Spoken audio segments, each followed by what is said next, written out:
Hello students, good morning. How are you? Okay, तो प्यारे बच्चों, हम पढ़ रहे हैं क्लास 10 का मैथमेटिक्स एनसीईआरटी। इससे पिछली कक्षा में या प्रीवियस क्लास में आपने सीखा था chapter 3 pair of linear equation in two variables, and we have already discussed that how many methods are there to solve the linear equation in two variables. And basically I told you there are two methods, graphical method and algebraic method, to solve pair of linear equations.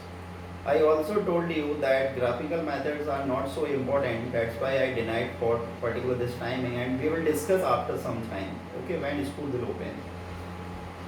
And also we have told algebraic method. In algebraic method there are three methods: substitution method, elimination method and cross multiplication method.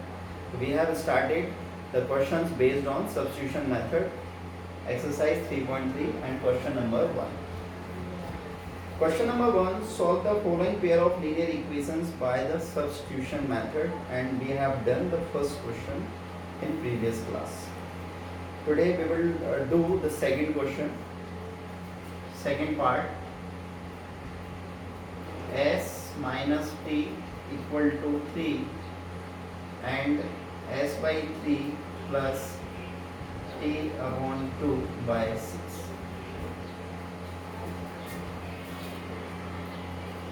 प्यारे बच्चों, आप ये देखिए कि क्या ये pair of linear equation in two variables हैं?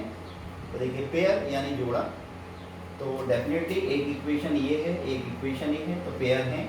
Linear equation है, डेफिनेटली लीनियर इक्वेशन है, क्योंकि आप देखो इसमें जो टू वेरिएबल्स हैं वो क्या है, एस एंड टी, और दोनों की मैक्सिमम पावर कितनी है, 1। तो ये बिल्कुल ठीक है। लेकिन प्रॉब्लम इसमें एक है, और वो ये कि हमने आपको ये बताया है कि दुनिया की कोई भी linear equation in two variables जो होती है वो किस फॉर्म में होती है, a1x plus b1y plus c1 equal to 0 and a2x plus b2y plus c2 equal to 0। इस फॉर्म में होना चाहिए। This is the standard form of any linear equation in two variables. तो प्यारे बच्चों, फर्स्ट इक्वेशन जो है वो तो इस फॉर्म में लिखी हुई है, नो प्रॉब्लम, बट जो आपकी सेकंड इक्वेशन है वो इस फॉर्म में नहीं है ना। तो हम क्या कर सकते हैं कि हम इसे एलसीएम लेकर इस फॉर्म में कन्वर्ट कर सकते हैं। जब वो कैसे करेंगे, तो मैं इसको इरेज कर देता हूँ।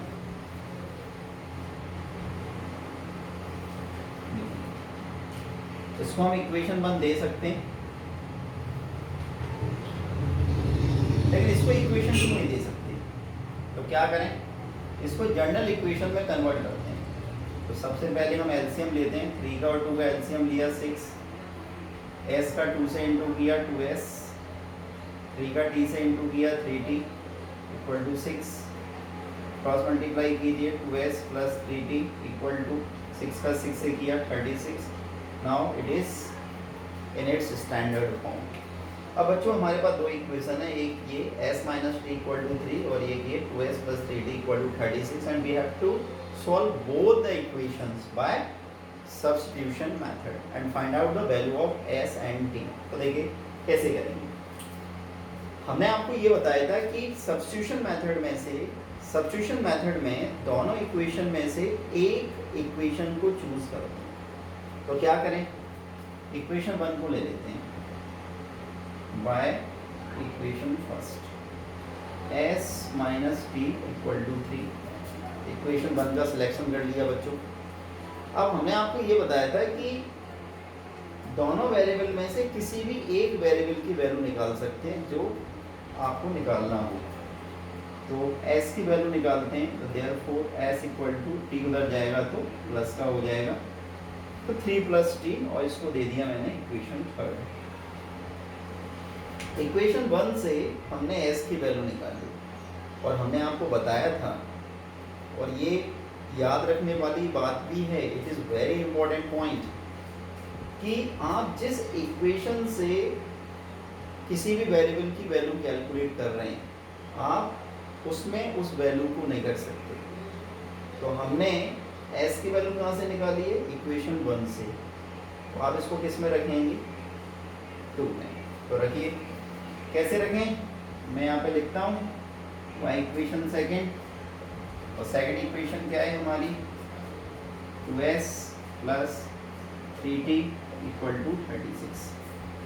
अब हमें s की जगह पे क्या रखना है, 3 प्लस टी। तो रखिए 2 multiply 3 plus T plus 3t equal to 36। 2 3 जा 6, 2 का t से इंटू कीजिए 2t plus 3t equal to 36। 2t और 3t 5t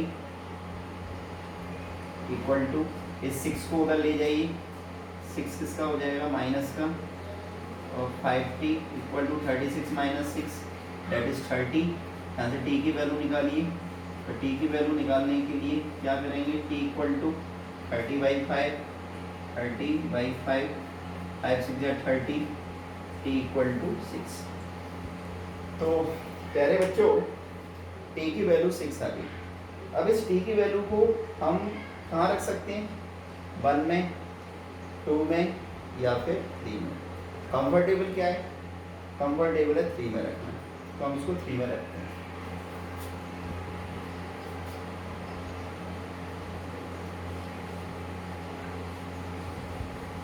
तो देखिए हमने यहाँ पे लिखा y equation third, s equal to 3 plus T.